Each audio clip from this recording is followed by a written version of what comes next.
राधे वृंदावनेश्वरी वृषभानुसुते देवी प्रणमामि हरिप्रिये वंशाकल्पतरुभ्यश्च कृपा सिन्धुभ्येव च पतितानां पावनेभ्यो वैष्णवेभ्यो नमो नमः। श्रीकृष्ण चैतन्य प्रभु नित्यानंद श्री अद्वैत गदाधर श्रीवासादि गौर भक्त वृंद हरे कृष्णा कृष्ण कृष्ण हरे हरे हरे राम राम राम हरे हरे।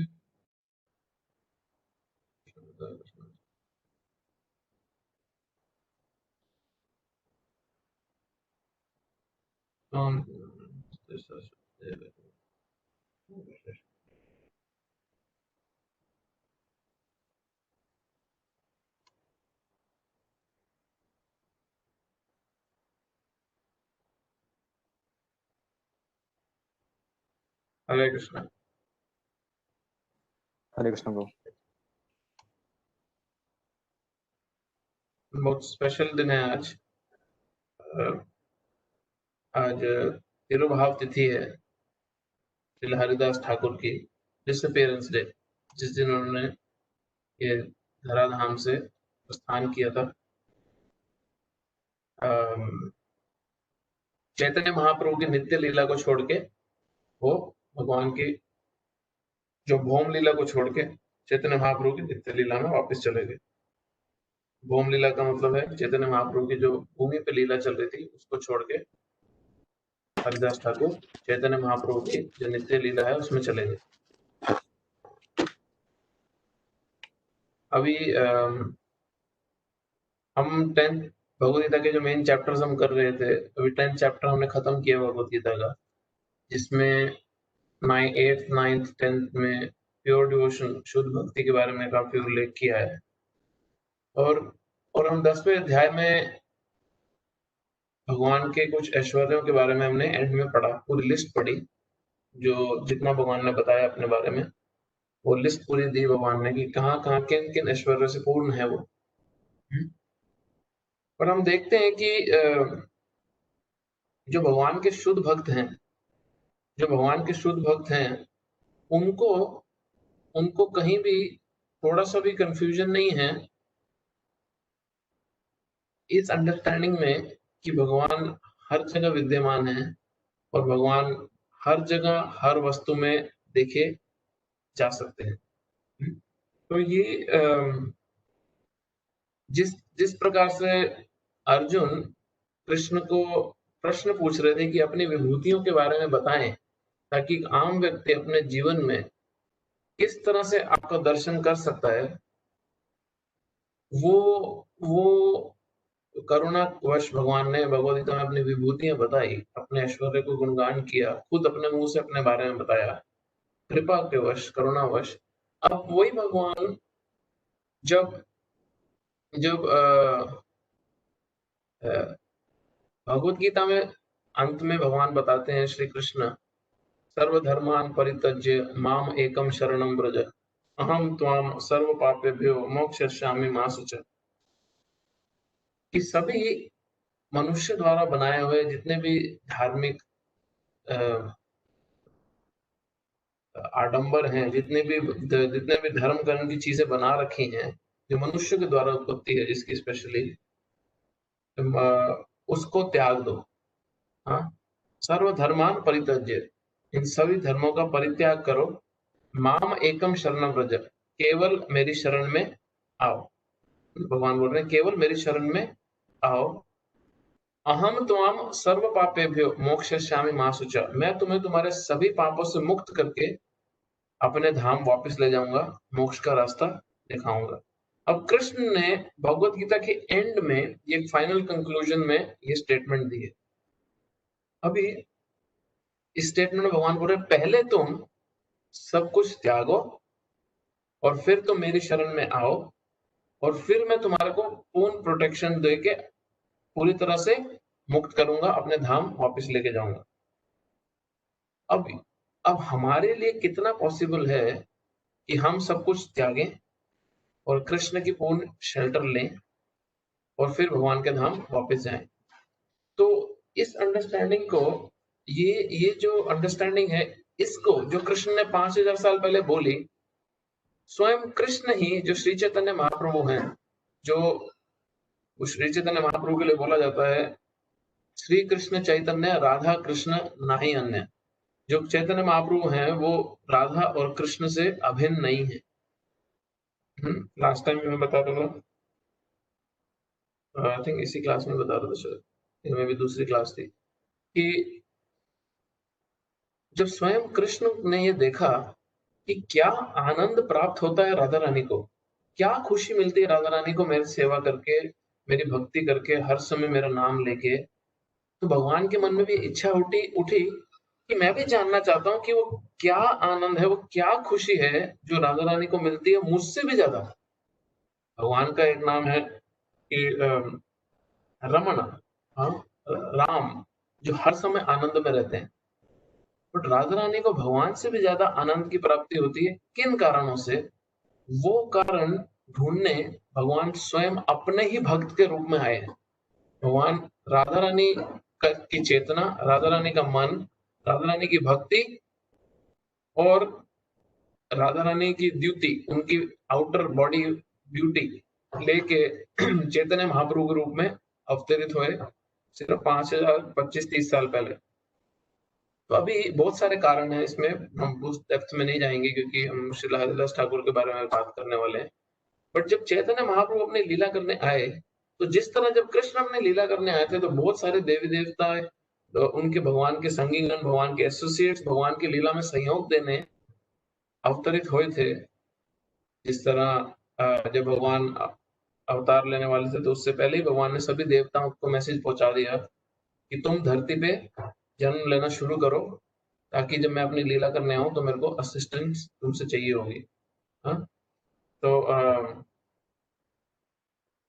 अब भगवान ने वहां पे जितने भी देवी देवता, जो भी जिन को भी अपनी अपनी सेवा में आने को बोला, जो वृंदावन के वासी बने, जो वृंदावन में अलग अलग पार्ट्स प्ले कर रहे थे, भगवान के खुद के एसोसिएट्स नंद, यशोदा, देवकी, वासुदेव, जो हर लीला में भगवान के साथ रहते हैं, वो सब अपने अपने ड्यूटीज, अपने अपने रोल अदा करने अवतार लेने शुरू कर दिए। सिर्फ भगवान ने अवतार नहीं लिया, ये सब पर्सनालिटीज ने कृष्ण के साथ साथ धरती पे अवतार लेना शुरू कर दिया। और सिमिलरली जब चैतन्य महाप्रभु कलयुग में 500 कुछ साल पहले आने लगे, अवतार का उन्होंने डिसाइड किया कि वो अपनी लीला करने आएंगे भक्त रूप में। हाँ, अपने ही भक्त रूप में कृष्ण स्वयं आएंगे, तो भी काफी सारे पर्सनालिटीज भगवान को सहयोग देने के लिए अवतार लेने शुरू करी। अब चैतन्य महाप्रभु ने ये क्यों डिसाइड किया कि उनको भक्त रूप में आना है? पहला कारण तो था, जो मेन कारण है, कि उनको खुद को आस्वादन करना था कि मेरी ही भक्ति का स्वाद क्या है। हाँ, राधा रानी को क्या आनंद की प्राप्ति होती है मेरी ही भक्ति करके। तो वो आस्वादन के लिए चैतन्य महाप्रभु, कृष्ण स्वयं चैतन्य महाप्रभु के रूप में आए। दूसरा, राधा रानी का एक और स्वभाव है कि वो करुणामयी है। वो कृष्ण से भी ज्यादा करुणामयी है, कृष्ण से भी ज्यादा उनका उनमें अफेक्शन है, कृष्ण से भी ज्यादा उनमें दया है। तो चैतन्य महाप्रभु राधा रानी का भाव, उनका रूप लेके आए कि ज्यादा से ज्यादा कृष्ण की भक्ति का प्रचार कर सके। अब ज्यादा से ज्यादा कृष्ण की भक्ति का प्रचार करना है तो आप प्लीज समझना, प्लीज ये बैकग्राउंड, कि द्वापर युग में कृष्ण बोल रहे हैं सब कुछ छोड़ के मेरी शरण में आओ, फिर मैं तुम्हारे को सभी पापों से मुक्त करके अपने धाम लेके जाऊंगा, अपनी भक्ति परफेक्शन की प्राप्ति होगी। और पीपल, जो लोग हैं द्वापर युग में, वो उच्च कोटि के हैं। अब कलयुग में, जो द्वापर युग में कृष्ण ने प्रिंसिपल रखा, तभी ज्यादा लोग कृष्ण भक्ति में नहीं आए क्योंकि कठिन है। तो कलयुग में जो हमारा स्तर इतना गिर चुका है, जो हमारे सबकी हालत है, हम सब अपने अपनी हालत जानते हैं, यही कंडीशन अगर भगवान कंटिन्यू करते कि तुम सबको छोड़ दो, फिर मेरे शरण में आओ, मैं तुम्हारा बचा लूंगा, तो ये हम में से कोई भी नहीं बैठा होता यहाँ पे, और पूरे विश्व में कोई भी नहीं होता, हार्डली 2-5 लोग होते जो ये क्वालिफाइड होते इस कंडीशन को फुलफिल करने के लिए। तो भगवान जो स्वयं चाहते हैं कि ज्यादा से ज्यादा जीव उनकी सेवा में लगे, उनके पास आए, उन्होंने खुद अपना ही स्टैंडर्ड, अपना ही जो डिसाइडेड रूल था, उसको और नीचे लेके आए। और सबसे अपने करुणामयी रूप में राधा रानी के खुद के स्वरूप में आए।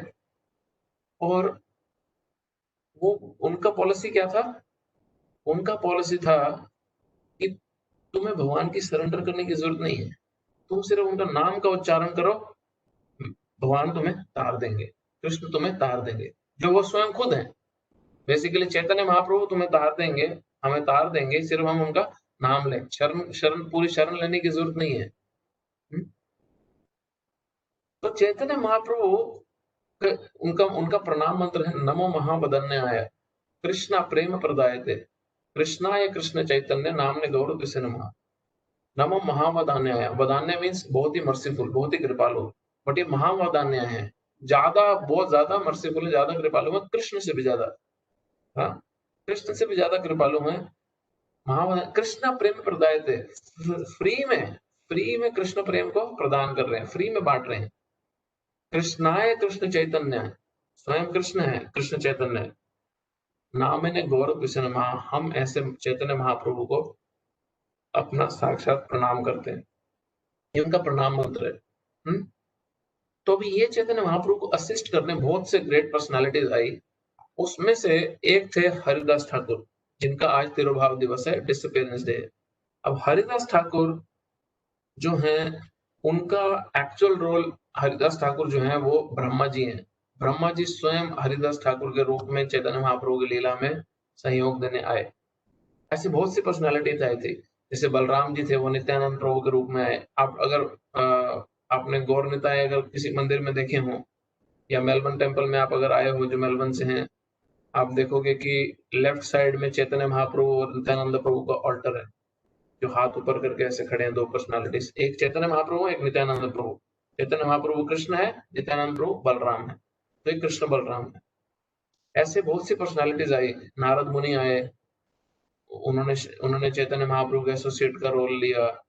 हाँ, राधा रानी खुद आई गदाधर पंडित के रूप में। अद्वैताचार्य महाविष्णु के रूप थे, वो आए। ब्रह्मा जी आए हरिदास ठाकुर के रूप में। तो ऐसी बहुत सी पर्सनालिटीज आई। यशोदा आई सची माता के रूप में, जो चैतन्य महाप्रभु की माता बनी। उनके पिता जगन्नाथ मिश्र आए। तो ऐसे बहुत सी पर्सनालिटीज आई, जिन्होंने अपने अपने रोल निभाए इस लीला में। अब हरिदास ठाकुर जो स्वयं ब्रह्मा है, इनकी स्पेशलिटी क्या है कि यूजुअली हर यूनिवर्स के जो ब्रह्मा हैं तो सब भगवान के अधीन, भगवान के भक्त हैं। बट जो हमारे यूनिवर्स के जो करंट ब्रह्मा हैं, वो सिर्फ भगवान के भक्त नहीं हैं, वो भगवान के शुद्ध भक्त हैं। ये डिफरेंस है। तो जितने भी देवी देवता हैं, वो सब भगवान के किसी न किसी तरह रूप में भक्त हैं, जिसको मिश्र भक्त भी बोला जाता है। उनमें मिक्स्ड डिवोटीज हैं, उनमें मटेरियल डिजायर भी हैं भक्ति के साथ साथ। पर जो हमारे ब्रह्मा जी हैं, जो हरिदास ठाकुर खुद बने, वो भगवान के शुद्ध भक्त हैं, प्योर डिवोटी हैं, विद नो मटेरियल डिजायर। तो ये जब हरिदास ठाकुर अपने लीला करने आए, चैतन्य महाप्रभु के सहयोग देने आए, तो अभी बहुत से सुंदर लीलाएं हरिदास ठाकुर ने की। बट हरिदास ठाकुर कुछ ऐसे एग्जाम्पल दिखा रहे थे जो एक्स्ट्रा ऑर्डिनरी थे। सबसे पहले, जैसे जैसे कृष्ण के जो भगवान विष्णु के वाहन है गरुड़ देव, और राम जी की सेना में जैसे बहुत सारे मंकीज ने हेल्प किया, और उसमें सबसे प्रधान, सबसे शक्तिशाली वानर थे हनुमान जी। हाँ, तो कई बार जब हम भगवान के ऐसे संगी गणों को, ऐसे एसोसिएट्स को देखते हैं, और हम उनकी अपीयरेंस को देखते हैं कि अरे ये तो गरुड़ है। जैसे कई लोग बोलते हैं, अरे ये तो भगवान के वाहन है गरुड़ देव, ये सांप कैसे खा सकते हैं? ये तो भगवान के भक्त तो वेजिटेरियन होने चाहिए, प्योर वेजिटेरियन होने चाहिए, ये सांप कैसे खा सकते हैं? तो हम उनको बाहरी दृष्टि से देखने की कोशिश करते हैं। फिर हम देखते हैं कि अरे अरे वानर ने कैसे, एक बंदर ने कैसे कैसे भगवान का भक्त हो सकता है? तो हम जब बाहरी दृष्टि से ग्रेट पर्सनालिटीज, बहुत बड़ी बड़ी पुरुषों को, सिद्ध पुरुषों को देखते हैं, ग्रेट पर्सनालिटीज को देखते हैं, तो हम बहुत बड़ी गलती कर बैठते हैं उसमें। क्यों? क्योंकि हम अपनी बाहरी दृष्टि से उनको देख रहे हैं। हम उनका आंतरिक भगवान से संबंध क्या है, उसको नहीं देखते। तो हरिदास ठाकुर भी ऐसे ही परिवार में जन्म लिए, जो बाहरी दृष्टि से बहुत ही निचले रूप में देखा जा सकता था। हरिदास ठाकुर मुस्लिम परिवार में जन्म लिए, और उन्होंने मुस्लिम परिवार में जन्म लिया, बट बचपन से ही उनकी बहुत अटैचमेंट थी कृष्ण के नाम के प्रति। हाँ, कृष्ण के नाम के प्रति उनकी बहुत अटैचमेंट थी। अब अब हरिदास ठाकुर जो थे, वो पहले जब बांग्लादेश और इंडिया एक ही होता था, तो बांग्लादेश में बुरोन करके एक जगह है, वहां पे उन्होंने जन्म लिया। और थोड़ा समय वहां रह के वो फिर फुलिया ग्राम में आ गए थे, शांतिपुर के पास। ये सब बांग्लादेश में पड़ता है। हम्म, तो शांतिपुर पड़ता है नवद्वीप में, और बुरोन जहाँ पे उनका जन्म स्थान है वो बांग्लादेश में पड़ता है अभी करंट, जब पहले तो सब सेम ही था। हम्म, तो अभी बहुत सारी अमेजिंग अमेजिंग इन्होंने लीलाएं करी, जिसके बारे में थोड़ा सा बात करेंगे। तो हरिदास ठाकुर मुस्लिम होने के कारण मुस्लिम होने के कारण अपने आप को खुद कभी भी बहुत बड़ा भगवान का भक्त नहीं दिखाते थे, क्योंकि उनको खुद शर्म आती थी अपने आप को बाहरी दृष्टि से, अपनी अपने खुद, क्योंकि भक्त भक्त स्वभाव से विनम्र होता है। और हरिदास ठाकुर मुस्लिम परिवार में जन्म भी लिए थे, तो वो अ, कभी भी अपने आप को महान पंडित या बहुत ही स्कॉलर या भगवान का बहुत बड़ा भक्त कभी शो नहीं करते थे। तो एक दिन हरिदास ठाकुर अपना जिस एरिया में रह रहे थे फुलिया ग्राम में, वहां पे लोगों को पता चलना शुरू हुआ कि ये हरिदास ठाकुर तो बहुत ही महान भक्त हैं भगवान के, और एक दिन में लाखों बारी भगवान का नाम जाप करते हैं, सारा दिन भगवान का नाम जाप करते रहते हैं। तो जैसे जैसे उनकी ख्याति बढ़ने लगी, जितना जितना वो पॉपुलर होने लगे हरिदास ठाकुर उस एरिया में, तो वहां के जो लोकल ब्राह्मण पंडित थे, उनको लगने लगा कि अरे ये तो अपनी अपने पेट पे लात पड़ेगी, क्योंकि पब्लिक जो है वो हरिदास ठाकुर के पास ज्यादा जा रही है, और हमारे को, हम पंडित पुजारियों को कम बुला रही है अपने पास। अपने घर के जैसे होता है ना, हम पंडित को जाके हम दान दक्षिणा दे आते हैं, श्राद्ध है जी उनको खिला दिया, ब्राह्मणों को खिला दिया, या कोई शादी आई तो दान दे के आगे पंडित को चावल आटा दे आए, कुछ पैसा दे आए। तो ये जो लोकल वहां पे पंडित थे, इनको लगने लगा कि अभी हमारे पेट पे लात पड़ेगी, क्योंकि पब्लिक बहुत ज्यादा हरिदास ठाकुर के प्रति आकर्षित हो रही है, उनकी प्योरिटी के कारण, उनके भगवान के नामों की में रुचि के कारण। तो इन्होंने क्या किया, उस समय इनका जो राजा था वो मुस्लिम रूलर था, माउंटेन किंग था, उसके पास जाके कंप्लेन करा कि ये हरिदास ठाकुर तुम्हारा जो ये मुस्लिम परिवार में जन्म लिया, ये मुसलमान, ये हिंदुओं की तरह बिहेव कर रहा है, इसलिए, और ये लोगों को भटका रहा है, इसलिए तुम इसको सजा दो। तो वो मुस्लिम राजा ने बुलाया हरिदास ठाकुर को, और हरिदास ठाकुर को जब बुलाया, तो राजा भी पापी था स्वभाव से, और वो पंडित भी स्वभाव से पापी था। तो दोनों जब साथ मिल गए, तो जब राजा ने हरिदास ठाकुर को बुलाया, तो उसने सीधे एक ही उसको इंस्ट्रक्शन दी कि तुम ये चैंटिंग वैंटिंग करना छोड़ दो, और तुम कलमे पढ़ो जो कुरान की हैं। तो हरिदास ठाकुर ने उनको बोला, राजा को बड़ा सिंपल सा एक्सप्लेन करने की कोशिश करी कि भगवान के नाम जो शुद्ध नाम है, वो फर्क नहीं पड़ता कि तुम कौन से नाम ले रहे हो। हाँ? तुम चाहे कुरान पढ़ रहे हो, चाहे तुम वैदिक शास्त्रों के पुराण पढ़ रहे हो, वो भगवान के दिए हुए इंस्ट्रक्शंस हैं। और हर व्यक्ति अपनी स्थिति के हिसाब से किसी ना किसी चीज को लेके इंस्पायर होता है, किसी ना किसी नॉलेज को लेके इंस्पायर होता है। तो कोई कोई मुस्लिम हिंदू बनने की कोशिश करता है, कोई हिंदू मुस्लिम बनने की कोशिश करता है।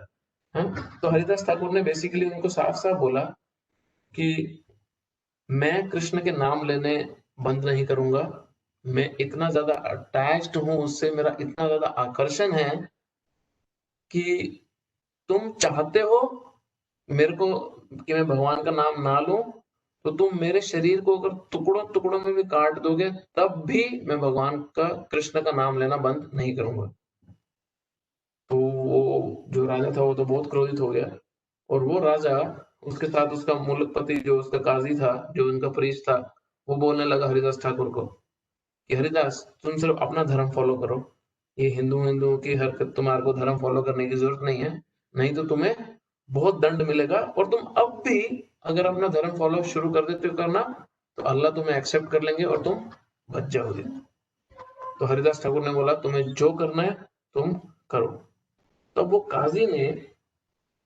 काजी ने क्या पनिशमेंट दी हरिदास ठाकुर को, आप शॉक हो जाओगे सुन के।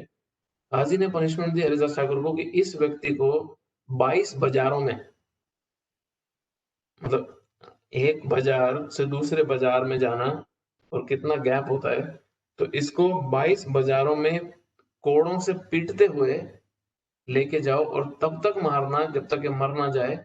और अगर ये 22 बाजारों में मार खाने के बाद भी बच गया, हाँ, तब मैं मानूंगा कि ये संत है और ये जो बोल रहा है सत्य बोल रहा है। तो उन्होंने 2 अपने सोल्जर्स को तैयार कर दिया कि तुम्हें इसको पीटना है। अब उन्होंने शुरू किया हरिदास ठाकुर को पीटना, बाजार आफ्टर बाजार, बाजार आफ्टर बाजार पीटना शुरू किया।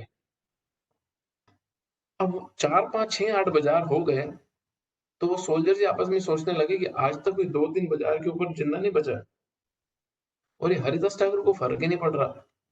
तो वो पीटते गए, वो खुद थक रहे थे, रेस्ट कर रहे थे, फिर पीट रहे थे हरिदास ठाकुर को, मारे जा रहे हैं, मारे जा रहे हैं। बट हरिदास ठाकुर टोटली कृष्ण कृष्ण कृष्ण कृष्ण, भगवान के नाम में इतने ज्यादा इमर्स थे, इतने ज्यादा बह चुके थे, उनको फर्क ही नहीं पड़ रहा था उनको हो क्या रहा है। और उनको बाजार आफ्टर बाजार, बाजार आफ्टर बाजार, बाजार आफ्टर बाजार ले ही जा रहे हैं, पीटे जा रहे हैं, ले ही जा रहे हैं, पीटे जा रहे हैं, अलग अलग बाजारों में। तो जब 22 मार्केट पूरी हो गई और इन इन सोल्जर्स ने देखा, तो इन्होंने हरिदास ठाकुर को बोला कि हमें क्षमा कर दो, हम कन्विंस्ड हैं कि तुम एक संत हो और बहुत शुद्ध शुद्ध संत हो, बट अगर हमने तुम्हारे को नहीं पनिशमेंट दी और तुम्हें नहीं मारा, तो वो काजी हमारे गर्दन कटवा देगा। तो हरिदास ठाकुर इतने ज्यादा कंपैशनेट थे, क्योंकि भगवान के भक्त का ये स्वभाव होना चाहिए और होता है, कि वो इतने कंपैशनेट थे कि हरिदास ठाकुर ने बोला कि तुम चिंता मत करो मेरी वजह से, मैं अभी ही समाधि में जाता हूँ और तुम मुझे काजी के सामने पेश करना और मैं मरा हुआ डिक्लेयर हो जाऊंगा वहां पे, फिर तुम मुझे उठा के गंगा में फेंक देना, बट तुम चिंता मत करो, तुम पे कोई आंच नहीं आने दूंगा मैं। तो हरिदास ठाकुर अपनी डीप मेडिटेशन में गए और वहां पे एक्सटर्नली बॉडी के कोई भी सिम्टम शो नहीं करे और पब्लिकली वो डेड हो गए। फिर उनके सोल्जर्स उनको उठा के काजी के पास लेके गए, वो राजा के पास लेके गए। उन्होंने अपना पूरा चेकिंग किया कि हाँ ये मर चुका है, इसको उठा के गंगा में फेंक दो। तो जब उन्होंने गंगा में उठा के हरिदास ठाकुर को फेंका, हरिदास ठाकुर गंगा में फेंके गए और थोड़ी बार जाके वो तट पे आए, खड़े हुए और कृष्ण कृष्ण कृष्ण कृष्ण करते हुए चलने लगे आगे। तो ये जब काजी और राजा ने देखा, और सोल्जर्स को तो पता ही था, ये सब आगे उनसे माफी मांगने कि तुम एक्चुअली में तुम संत हो, हमें हमारी गलती की क्षमा दे दो, हमने बहुत बड़ा अपराध कर दिया तुम्हारे प्रति इस तरह की हरकत करके। अभी हुआ क्या, बहुत इंटरेस्टिंग है ये पास टाइम एक्चुअली, कि जब हरिदास ठाकुर को 22 मार्केट प्लेसेस में पिटाई हो रही थी, इतनी ज्यादा, तो इतना मार खाने के बाद हरिदास ठाकुर को तो कोई असर पड़ा नहीं, वो तो सिर्फ कृष्ण का नाम ले जा रहे थे। तो थोड़े साल बाद चैतन्य महाप्रभु ने एक दिन अपनी महाप्रकाश लीला करी। महाप्रकाश लीला में चैतन्य महाप्रभु के भक्त रूप में थे। अगर उनको कोई बोलता भी था कि तुम स्वयं कृष्ण हो, तो अपने कान बंद करके बोलते थे विष्णु विष्णु विष्णु, मैं कृष्ण नहीं हूं, मैं कृष्ण का दास हूं, मुझे कृष्ण मत बोलो, मुझे भगवान मत बोलो। तो वो कभी अलाउ ही नहीं करते थे किसी को अपने असली स्वरूप के बारे में बात करने के लिए। बट इस दिन महाप्रकाश लीला के दिन चैतन्य महाप्रभु अलग भाव में थे, उन्होंने डिसाइड किया कि आज मैं जितने भी मेरे भक्त हैं सब पे कृपा दूंगा। तो उन्होंने, चैतन्य महाप्रभु ने खुद घर के अंदर सबको बुलाया, श्रीवास ठाकुर के घर में, और जहां पे भगवान का मंदिर का प्लेटफॉर्म था वहां खुद जाके बैठ गए और वो सब भक्तों को बताने लगे कि किस तरह वो स्वयं कृष्ण है। और उन्होंने अपना स्वरूप चेंज कर लिया और हर भक्त को बताने लगे कैसे कैसे मैं अलग अलग समय पे तुम्हें बचाने आया था। तो जब हरिदास ठाकुर को बुलाया उन्होंने और उन्होंने बोला, हरिदास तुम्हें याद है जब तुम 22 बाजारों में पीटे गए थे, तो तुम मेरा नाम बुलाने लगे, तुम्हें मेरे नाम के अलावा किसी चीज में भी रुचि और नहीं थी, तुम सिर्फ मेरा नाम पुकार रहे थे। तो चैतन्य महाप्रभु ने पलट के हरिदास ठाकुर को दिखाया कि अब तक मेरे शरीर पे उन कोड़ों के निशान हैं, क्योंकि तुम तो मेरे नाम लेने में व्यस्त थे, मैं तुम्हारी जगह कोड़े खाने में व्यस्त था। तो हरिदास ठाकुर ने जब ये देखा तो वो भक्ति के ऐसे भाव में आ गए वो चकरा के गिर गए वहीं पे और बेहोश हो गए। और जब उठे तो जोर-जोर से भगवान का नाम लेने लगे, जोर-जोर से कृष्ण का नाम लेने लगे। हुँ? तो ये हरिदास ठाकुर की पोज़ीशन थी। ये चैतन्य महाप्रभु का उनसे प्रेम था। हाँ, तो हरिदास ठाकुर वहाँ पे एक गुफ़ा में रहते थे, फुलिया ग्राम में, उस गाँव में एक गुफ़ा के अंदर रहते थे, तो वहाँ पे भक्त लोग उनसे मिलने आते थे। हाँ, तो अभी भी वहाँ पे है वो जगह कि भक्त लोग जा सकते हैं। तो जब वहाँ पे मिलने आते थे, तो वहाँ पे कुछ जो जो भक्त लोग हरिदास ठाकुर का संग करने आते थे, उनसे उनसे शिक्षा लेने आते थे, वो हरिदास ठाकुर को कंप्लेन करने लगे कि हम यहाँ पे आने में डर लगता है, हम नहीं आएँगे क्योंकि तुम जिस गुफ़ा में रहते हो वहीं पे एक बहुत ही पॉइज़नस, बहुत ही विषैला साँप भी रहता है, तो हम इस जगह पे नहीं आएँगे। तो हरिदास ठाकुर ने उन सबके सामने साँप को बुला के रिक्वेस्ट करी कि देखो यहाँ भक्तों को आने में डर लगता है। साँप सामने नहीं आया था जबकि। यहाँ भक्तों को आने में डर लगता है, या तो तुम यहाँ से जाओ, नहीं तो मैं कल यहाँ से चला जाऊँगा और तुम यहाँ पे फिर आराम से रहना, मैं कोई और जगह ढूँढ लूँगा।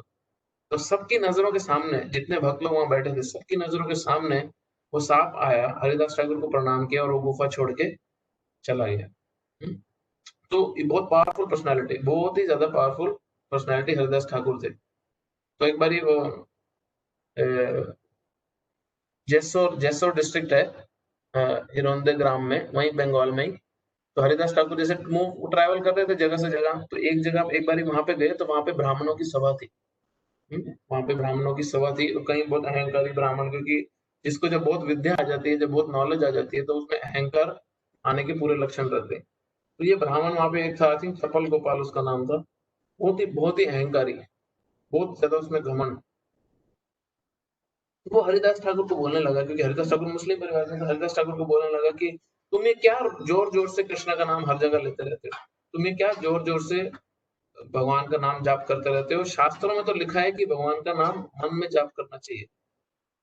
हाँ? हरिदास ठाकुर उनको बोले कि नहीं, शास्त्रों का ये निचोड़ नहीं है। हरिदास ठाकुर उनको फिर समझाने लगे। हरिदास ठाकुर ने उनको एक्सप्लेनेशन दिया कि जो व्यक्ति सिर्फ मन में भगवान का नाम लेता है, वो सिर्फ अपना उद्धार करता है।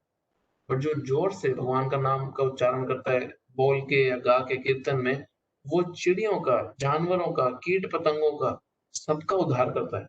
हाँ? वो हरि नाम की ये शक्ति है कि ये कीट-पतंगे भी उससे डिलीवर हो जाते हैं, उससे तर जाते हैं। तो ये शास्त्रों का निचोड़ है और कलयुग में हमारे को जोर से भगवान का नाम का उच्चारण करना चाहिए। तो हरिदास ठाकुर ने उनको ये बोला। जब उस ब्राह्मण ने सुना हरिदास ठाकुर से, तो वो इतना गुस्सा हो गया, इतना उसको अहंकार था अपनी नॉलेज के ऊपर, वो हरिदास ठाकुर को नीचा दिखाने क्या बोला होता है, वो बोला कि ओह!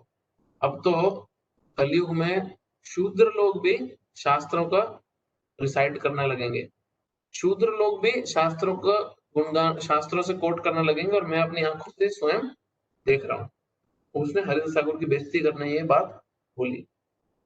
बट होता क्या है कि एक भक्त का स्वभाव क्या होना चाहिए कि अगर उस भक्त के सामने किसी दूसरे भक्त की या भगवान की निंदा की जा रही है, तो वो भक्त को सहन नहीं करना चाहिए।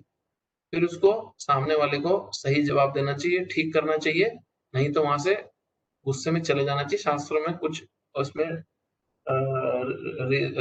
सॉल्यूशन दे रखे हैं।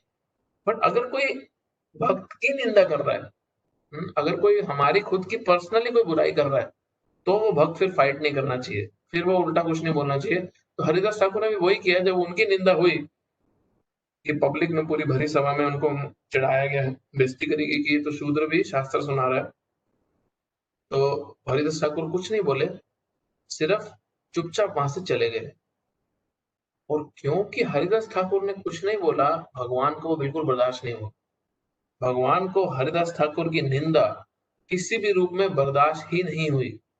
इस हद तक कि भगवान ने वो जो ब्राह्मण था उसको कोढ़ हुआ, लेप्रोसी हुआ और उसके बहुत बुरे हालत हो गई। हाँ, सिर्फ किस लिए कि उसने एक भगवान के शुद्ध भक्त की निंदा करी थी, उसको पब्लिकली इंसल्ट किया था। हाँ, तो एक बहुत ही अमेजिंग पास टाइम है श्रीला हरिदास ठाकुर का, जिसमें वो क्या कहते हैं, अपनी जो भगवान के नामों का उनका उन्होंने जो शरण ले रखा है, उसका बहुत ही सॉलिड, बहुत ही पावरफुल एग्जांपल दिखाते हैं। तो जैसे अब हरिदास ठाकुर तो बहुत विख्यात हो रहे थे, बहुत ज्यादा पॉपुलर हो रहे थे अपने एरिया में, जहाँ पे भी वो जाते थे।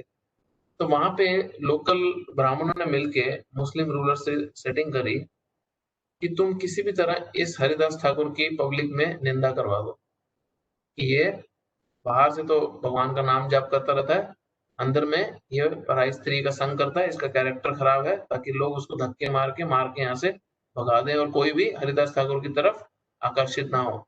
क्योंकि जितने लोग हरिदास ठाकुर की तरफ आकर्षित होंगे, उतना ही ब्राह्मणों का, पंडितों का बिजनेस कम जाएगा। तो वो राजा ने क्या किया, उसने अपने एरिया की सबसे सुंदर वैश्या को बुलाया, प्रोस्टिट्यूट को बुलाया, और उसको बोला कि तुझे मुंह मांगा धन देंगे, तू जा रात में हरिदास ठाकुर को कन्विंस कर कि तेरे साथ संभोग करे, हाँ, तेरे साथ उसका फिजिकल रिलेशन हो, और जब वो ऐसा मान जाए करने के लिए, हाँ, हम उसको रंगे हाथों पकड़ेंगे और सबके सामने पेश करके उसकी असलियत सबको बता देंगे। तो तू जा वहां पे और उसको किसी तरह पटा कि वो तेरे साथ संभोग करे। तो ये प्रोस्टिट्यूट, जो बहुत सुंदर प्रोस्टिट्यूट होती है, वो जाती है हरिदास ठाकुर के पास रात के समय। उस समय पे आप शॉक्ड हो जाओगे सुन के, हरिदास ठाकुर हर रोज 3 लाख नाम भगवान के एक दिन में लेते थे।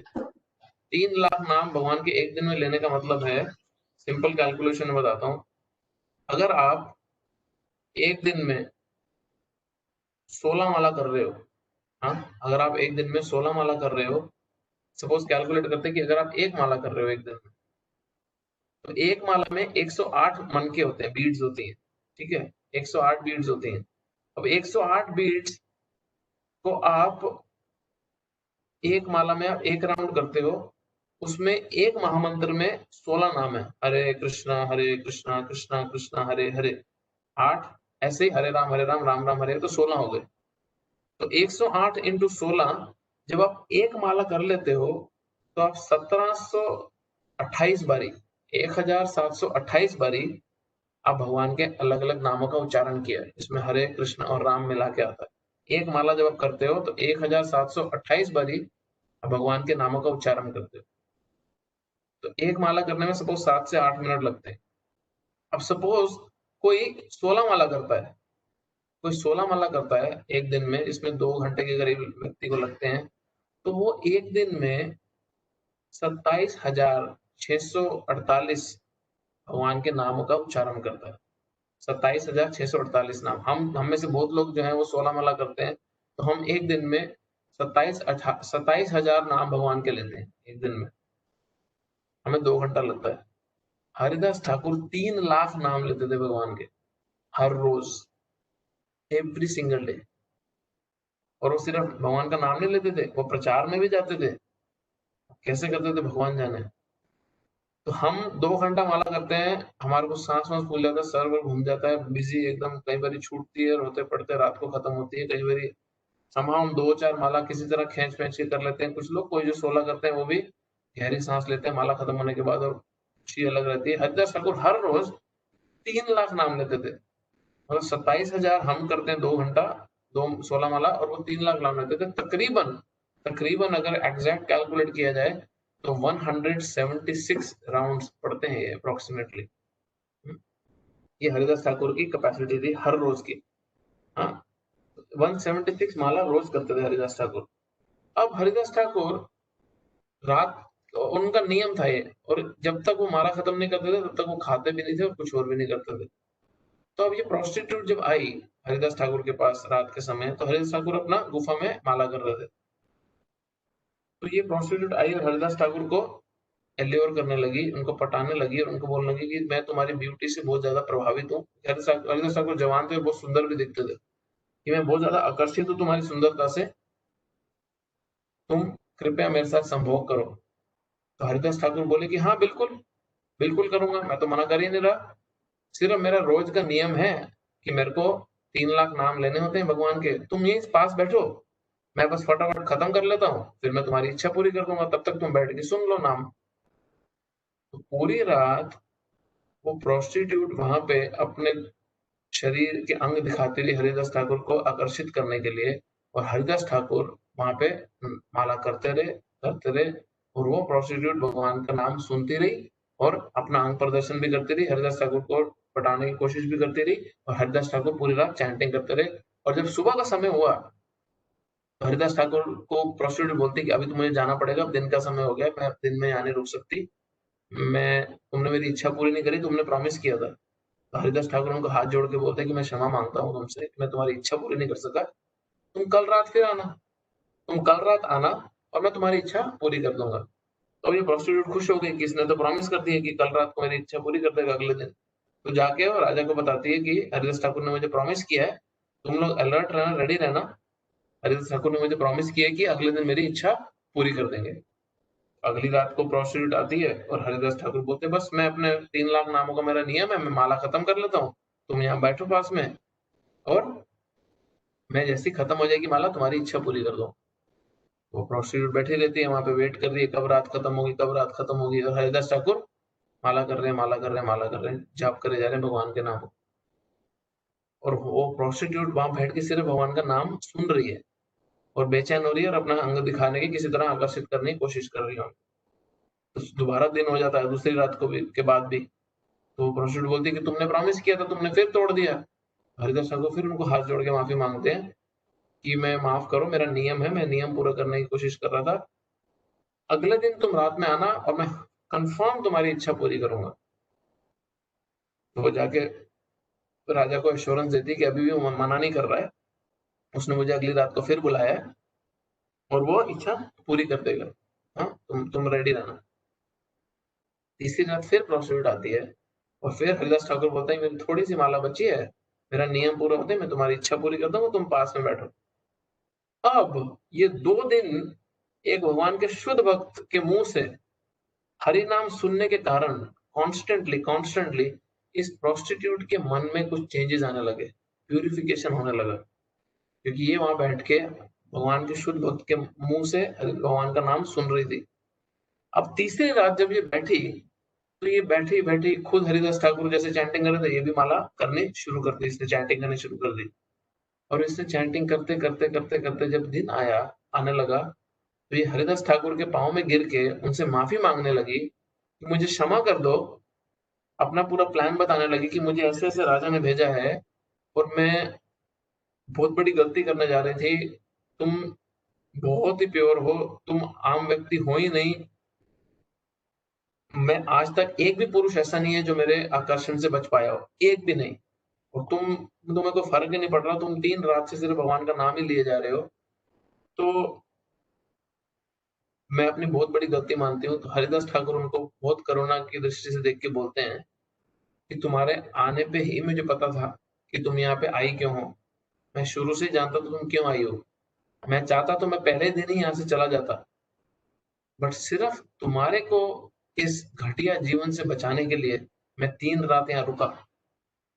अब तुम जो जो तुमने कमाया है इस प्रोफेशन से, सारा का सारा जाके ब्राह्मणों में बांट दो, सारा का सारा जाके भगवान के भक्तों में बांट आओ, और तुम यहाँ पे आओ, तुलसी के साथ बैठो और तुम भगवान का नाम जाप करना शुरू करो, अपने जीवन को सुधारो। तो वो प्रोस्टिट्यूट जाती है, अपना सब दे दवा के सामान, जितना भी धन उसने अर्जित किया होता है आज तक, सब बांट के आती है, हरिदास ठाकुर के वहां पे उसकी गुफा में बैठती है तुलसी के साथ, और हरिदास ठाकुर उसको वहां पे दीक्षा देते हैं, अपने शिष्य बनाते हैं, और वो प्रोस्टिट्यूट हर रोज 3 लाख नाम लेना शुरू कर देती है तब से, और हरिदास ठाकुर वहां से चले जाते हैं। और जब सारा गांव ये देखता है, तो सारा गांव हरिदास ठाकुर के इतने गुणगान गाने लगता है, इतने ज्यादा कि जो ब्राह्मण जो हरिदास ठाकुर की निंदा करके उनको दबाना चाहते थे, वो उल्टा रिएक्ट करता है उनके ऊपर। तो ये हरिदास ठाकुर का पावर है, हाँ, ये हरिदास ठाकुर की प्योरिटी है। तो हम एक और बहुत सुंदर पास टाइम है हरिदास ठाकुर का, जो क्योंकि आज उनका डिसअपियरेंस डे है, आज उनका तिरुभाव तिथि है, तो हरिदास ठाकुर क्योंकि उनका नियम था हर रोज भगवान के 3 लाख नाम लेने का, जब चैतन्य महाप्रभु अपनी लीला के बीच में ही डिसाइड किए संन्यास लेने के बाद कि वो जगन्नाथपुरी चले जाएंगे। चैतन्य महाप्रभु 48 साल तक अपनी लीला करे, जिसमें वो आखिरी के 24 साल जगन्नाथपुरी में रहे हैं। तो हरिदास ठाकुर भी चैतन्य महाप्रभु के साथ जगन्नाथपुरी में चले गए। चैतन्य महाप्रभु उम्र में बड़े थे, हरिदास ठाकुर चैतन्य महाप्रभु से उम्र में बड़े थे। तो जो हरिदास ठाकुर, क्योंकि वो मुस्लिम परिवार से थे, और आप अगर पता नहीं कि जगन्नाथपुरी मंदिर गए हुए हैं नहीं, जगन्नाथपुरी मंदिर में सिर्फ हिंदुओं को अलाउ करते हैं जाना। समहाउ उनका कुछ ये रूल है कि अगर कोई वेस्टर्न वेस्टर्न डिवोटी भी आ जाए, वेस्टर्न हरे कृष्णा डिवोटी भी आ जाए, तो उसको एंट्री अलाउड नहीं है वहाँ पे। तो हम भी जब गए थे, तो हमारे को भी उसने बोला हिंदी बोल के दिखाओ। हमारे को जब उसने संतुष्टि हो गई कि हम इंडियन हैं, हिंदू हैं, हाँ, तो उसने हमारे को अंदर जाने दिया। तो हमारे साथ एक डिवोटी था, मुझसे भी ज्यादा गोरे थे, मना कर दिया। बोला, भाई मैं यहीं का लोकल आदमी हूँ, क्या मेरे को मना करा? फिर उसने जाने दिया हमको। तो कितने सारे भक्त लोग कितने समय से ट्राई कर रहे हैं, बट हरिदास वहां पे एंट्री नहीं है, क्योंकि उनका कुछ नियम है वहां पे। तो हरिदास ठाकुर को भी उस समय पे अलाउड नहीं था मंदिर में एंटर करना, जगन्नाथ के दर्शन करना। जिस परिवार में जन्म लिया, मुस्लिम परिवार में, उसकी मर्यादा को रख के कभी भी मंदिर के पास नहीं जाते थे। उनकी विनम्रता इतनी ज्यादा थी कि चैतन्य महाप्रभु ने एक जगह पे उनको नाम आचार्य, हरे कृष्ण महामंत्र का आचार्य घोषित कर दिया था। इतनी बड़ी पदवी दे रखी थी हरिदास ठाकुर को कि वो नाम के आचार्य हैं। और हरिदास ठाकुर अपने आप में इतने विनम्र थे कि वो कभी भी मंदिर के करीब भी नहीं जाते थे, अंदर जाना तो दूर की बात है। तो वो दूर से ही मंदिर के ऊपर चक्र में, चक्र लगा रहता है हर मंदिर के ऊपर, उसके दर्शन करते थे बस। पर कृष्ण स्वयं जो थे, चैतन्य महाप्रभु स्वयं हर रोज जगन्नाथ के दर्शन करके हरिदास ठाकुर के पास आते थे, अपने दर्शन देने हरिदास ठाकुर को, और जगन्नाथ का महाप्रसाद भी लेके आते थे हर रोज। सिंगल डे चैतन्य महाप्रभु का रूटीन था कि दोपहर के समय वो जगन्नाथ के दर्शन करके आएंगे और हरिदास ठाकुर को मिलके आगे बढ़ेंगे। तो जब हरिदास ठाकुर बूढ़े होने लगे, तो चैतन्य महाप्रभु ने उनको बहुत दुखद अवस्था में देखा, तो बोले कि हरिदास, अब तुम 3 लाख नाम लेना बंद कर दो, अब तुम नाम लेना कम करो, तुम्हारी अवस्था नहीं है, तुम बूढ़े हो, अभी तुम अपनी तबीयत का ध्यान रखो। तो हरिदास उनको बोले कि नहीं, मैं पापी हूँ, मैं पाप योनि में जन्म लिया हूँ, मैं पापी परिवार में जन्म लिया हूँ, ये नाम ही मेरा उद्धार करेगा। मतलब ये उनकी विनम्रता थी, उनको जरूरत नहीं थी फिर भी। तो उन्होंने चैतन्य महाप्रभु से एक प्रॉमिस, उन्होंने चैतन्य महाप्रभु से मांगा कि मैं जब शरीर छोड़ रहा हूँ, आप मेरे सामने होने चाहिए। उनको समझ था कि चैतन्य महाप्रभु अपनी लीला खत्म करके वापस जाने वाले हैं जल्दी। तो हरिदास ठाकुर ने चैतन्य महाप्रभु को एक ही चीज प्रॉमिस मांगी कि मैं नहीं रुक पाऊंगा आप यहाँ से जाने के बाद। अगर आपने लीला समाप्त कर दी और मैं फिर भी यहाँ बच गया इस धरती पे, तो मैं बर्दाश्त नहीं कर पाऊंगा, मुझे आपसे पहले यहाँ से जाना है। और आप करें कि आप मेरे सामने रहेंगे जब मैं शरीर त्यागूंगा। तो वही हुआ, जब उनका समय आया, आखिरी दिन था, चैतन्य महाप्रभु कहाँ पे आए, तो हरिदास ठाकुर ने चैतन्य महाप्रभु को रिक्वेस्ट करी कि तुम अपना पाँव मेरी छाती पर रखो। चैतन्य महाप्रभु भी रो, हरिदास ठाकुर भी रो रहे थे, और चैतन्य महाप्रभु ने अपना पाँव हरिदास की छाती पर रखा, और हरिदास ठाकुर ने वहीं अपना शरीर त्यागा। तो उसके बाद ये जगन्नाथपुरी में, अगर आप लोग गए हो तो होगा, वहीं पे चैतन्य महाप्रभु ने खुद हरिदास ठाकुर के शरीर को उठाया और समुद्र में लेके स्नान कराया, और समुद्र के बाद उनकी समाधि बनाई, जो अभी भी हम दर्शन करके आए थे लास्ट टाइम जब हम गए थे। तो हरिदास ठाकुर का वहां पे समाधि है, बहुत बड़ा मंदिर जगन्नाथपुरी में। चैतन्य महाप्रभु ने खुद फेस्टिवल ऑर्गेनाइज किया और अपने हाथ को बैठा के प्रसाद खिलाया। और चैतन्य महाप्रभु ने उस दिन डिक्लेयर किया कि हरिदास का शरीर पूर्ण रूप से आध्यात्मिक है, पूर्ण रूप से आध्यात्मिक है।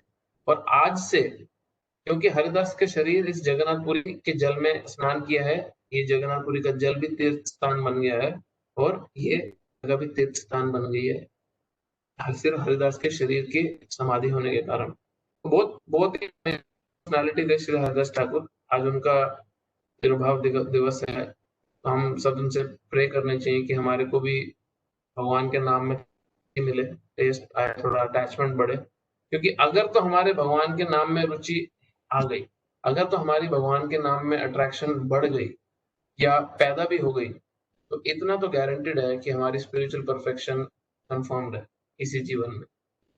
वो बहुत ही इंपॉर्टेंट है हमारे लिए कि किसी ना किसी तरह भगवान के नाम लेने में रुचि आए। और हरिदास ठाकुर से बेटर कोई होंगे नहीं जो जो इसमें ब्लेस कर सके हमारे को। तो हम सब उनसे प्रे करते हैं, करें अपने अपने मन में पर्सनली क्लास के बाद जब भी, कि हम भी भगवान के नाम में थोड़ा आकर्षण हमारा पैदा हो। तो बहुत सारे पास टाइम ऐसे उनके, बट मैं कुछ मेन जो उनके पास टाइम से वो हम आपको शेयर करें। ठीक है, कोई क्वेश्चन इससे रिलेटेड है तो पूछ सकते हो, या और कोई प्रश्न है, या आपने कुछ पढ़ा हो सुना हो जो कुछ कंफ्यूजिंग हो तो पूछ सकते हो। थैंक यू सो मच प्रभु, ये बहुत ही अमेजिंग था पास्ट टाइम। प्रभु जी एक छोटा सा मेरा क्वेश्चन है। हाँ जी। तो जैसे हरिदास ठाकुर ब्रह्मा जी थे, तो उन्होंने ये मुस्लिम कौम में ही क्यों जन्म लेना, मतलब इसके पीछे कोई स्टोरी है या ऐसे ही कुछ हाँ, भी? पर्पसफुली भगवान की लीला भगवान बहुत सोच समझ के करते हैं कि नाम का आचार्य बनाया उनको, हाँ, कृष्ण के नाम का आचार्य बनाया, उससे जन्म का कुछ लेना देना नहीं है। क्योंकि जिस समय चैतन्य महाप्रभु ने अवतरण लिया, उस समय पे कास्ट सिस्टम बहुत ज्यादा स्ट्रांग था इंडिया में। अभी भी है बट बहुत कम है, अभी तो कोई केयर नहीं करता। बट उस समय कास्ट सिस्टम इतना पावरफुली स्ट्रांग था कि जातिवाद को लेके इतना ज्यादा प्रॉब्लम था। अभी सिर्फ 100-200 साल पहले भी, मतलब उस समय पे इतना था कि अगर कोई शूद्र किसी ब्राह्मण की परछाई पे भी आ जाए तो वो ब्राह्मण जाके स्नान करता था। समझ रहे माइंडसेट कैसा था? हाँ, छू लेना तो बहुत बड़ी दूर की बात है। तो ये तो शूद्र परिवार में भी नहीं है, तो यवन परिवार में जन्म लिए थे, शूद्र से भी नीचे परिवार में जन्म लिए थे। और चैतन्य महाप्रभु ने इनको हर नामाचार्य की पदवी दी। क्यों? क्योंकि जो चीज ही आत्मा के स्तर पे हो रही है, उसका शरीर से लेना देना क्या है? जो आध्यात्मिक प्रगति जब है ही आत्मा की, तो तुम किस परिवार में शरीर जन्म लिया उससे फर्क क्या पड़ता है? तो ये सारे, इसलिए भगवद गीता में कृष्ण बोलते हैं कि एक और बहुत अच्छा सा एक लीला है कि जब अद्वैताचार्य श्राद्ध सेरेमनी कर रहे थे अपने वहां पे, हाँ, अद्वैताचार्य बंगाल के, वो अपने नवद्वीप के सबसे बड़े ब्राह्मण माने जाते थे, सबसे पॉपुलर थे, बहुत बड़ी पदवी थी उनकी। तो जब अद्वैताचार्य जो भगवान के अटूट भक्त थे, जब वो श्राद्ध सेरेमनी कर रहे थे अपनी माता का, शायद या कुछ तो फेस्टिव प्रोग्राम चल रहा था वहां पे, और उनको बोला गया कि अब तुम जो पहला भोजन है सारे ब्राह्मणों को कराओ। तो उन्होंने सिर्फ एक ही व्यक्ति चुना भोजन कराने के लिए। अगर इसको भोजन करा दिया तो सारे ब्राह्मणों से भी ऊंचा रिजल्ट मिलेगा। तो उन्होंने, अद्वैताचार्य ने खुद हरिदास ठाकुर को अपने हाथ से भोजन परोसा कि आप ग्रहण करें, अगर आपने खा लिया तो सभी ब्राह्मणों का बराबर हो जाएगा। हरिदास ठाकुर इतना शर्मिंदा हो रहे थे कि अरे मैं मुस्लिम परिवार में जन्म लिया हूँ। बोले तुम जिस जिस पदवी पे तुम हो, वो पदवी शरीर के प्लेटफॉर्म से बहुत ऊंची है। हाँ? तो पर्पसफुली भगवान ऐसे अपनी लीला करते हैं। जैसे प्रहलाद थे, अब प्रहलाद महाराज को मुस्लिम ने असुर परिवार में जन्म लिया, और प्रहलाद की शिक्षाएं भागवत में है। तो असुर का बच्चा, उसकी शिक्षाएं भागवत में, सोचो। तो भगवान पर बहुत बारी ऐसा करते हैं, ये शारीरिक प्लेटफॉर्म के आडंबरों से ऊपर उठने के लिए, ऊपर उठाने के लिए भक्तों को बहुत बारी करते हैं। ठीक है, थैंक यू प्रभु। और कोई क्वेश्चन है किसी की?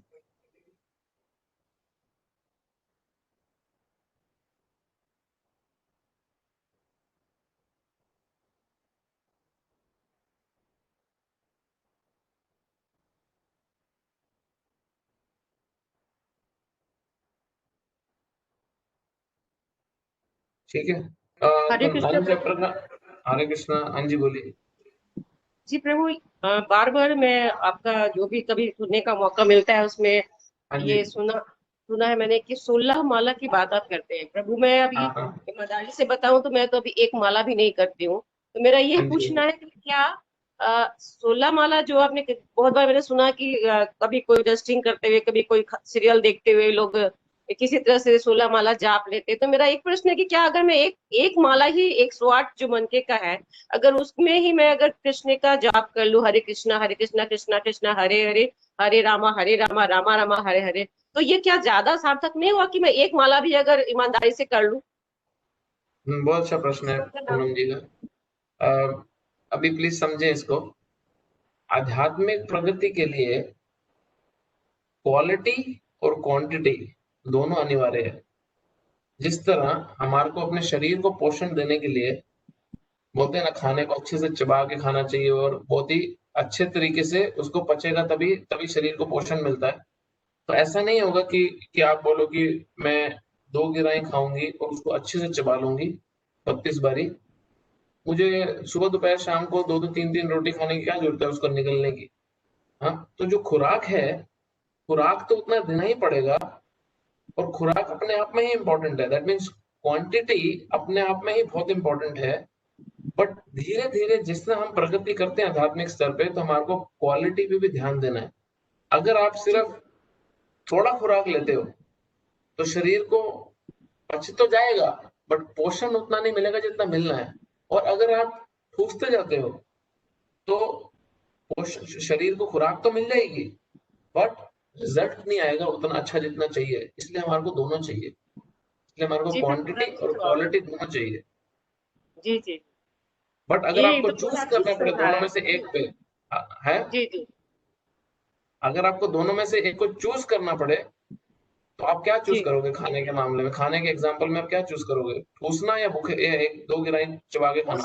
पोषण पोषण हाँ, पोषण, पहले न्यूट्रिशन। तीनों टाइम खा तो लो, तीनों टाइम खा तो लो, फिर बच्चे को बोलते हैं कि तू ढंग से खा, चबा के खा। माँ ऐसा नहीं बोलेगी कि जब तक तू चबा के नहीं खाएगा तेरे को अगली मील नहीं दूंगी या तेरे को अगला खाना नहीं मिलेगा। माँ बोलती, माँ उसको खिलाते खिलाते सिखाती है कैसे खाना है। माँ उसको सिखाने के बाद नहीं खिलाती, उसको खिलाते खिलाते सिखाती है। तो भगवान का नाम का भी सेम प्रिंसिपल है कि हम नाम लेते लेते सीखें कि अच्छे से करना कैसे है। ठीक है। जी प्रभु, बहुत अच्छा जवाब दिया आपने प्रभु। क्वेश्चन के साथ जोड़ करके बहुत अच्छा मुझे समझा दिया। अब मैं स्टार्ट तो करूं, उसके बाद फिर धीरे धीरे धीरे शायद 16 तक पहुंच पाऊं मैं भी। हाँ, आप धन्यवाद 4 प्रभु। से शुरू करो, आप 4 से शुरू करो। 2 सुबह काम पे जाने से पहले, 2 काम से आने के बाद। 15-20 मिनट सुबह लगेगा, 15-20 मिनट शाम को लगेगा। फिर धीरे धीरे आपका जी प्रभु। स्टेमिना बढ़ाओ। अभी एकदम ही किसी को बोले कि तू 100 किलो का डंबल उठा के एक्सरसाइज कर, उससे होगा नहीं। हाँ, तो जी हम प्रभु। सबने भी ऐसे शुरू किया था, 4 6 8 ऐसे धीरे धीरे बढ़ाया था। तो जी स्टेमिना धीरे धीरे बढ़ाओ, अच्छा रहेगा। जी, धन्यवाद प्रभु। है ना? वेट बढ़ना चाहिए बट कम नहीं होना चाहिए, वो इतना ही देखना आप। और कोई प्रश्न है किसी का?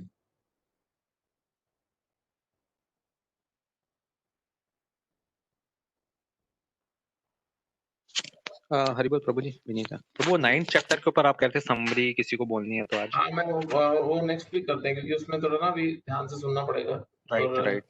टाइम भी लगेगा। कभी एक का करके फायदा क्या है। नेक्स्ट वीक वो करके फिर 11th चैप्टर भी हमने शुरू करना है। ठीक है प्रभु जी। तो नेक्स्ट वीक 11th चैप्टर और समरी कर देंगे दोनों। ठीक है प्रभु जी। कई कई लोगों ने प्रिपेयर नहीं किया होगा, इन केस तो 9th चैप्टर थोड़ा पढ़ ले। श्योर प्रभु। ठीक है, खत्म करें या कुछ है और? थैंक यू प्रभु। श्रीमद् भगवद गीता की जय, श्री हरिदास ठाकुर की जय, श्री चैतन्य महाप्रभु की जय। हरे कृष्ण। हरे कृष्ण प्रभु।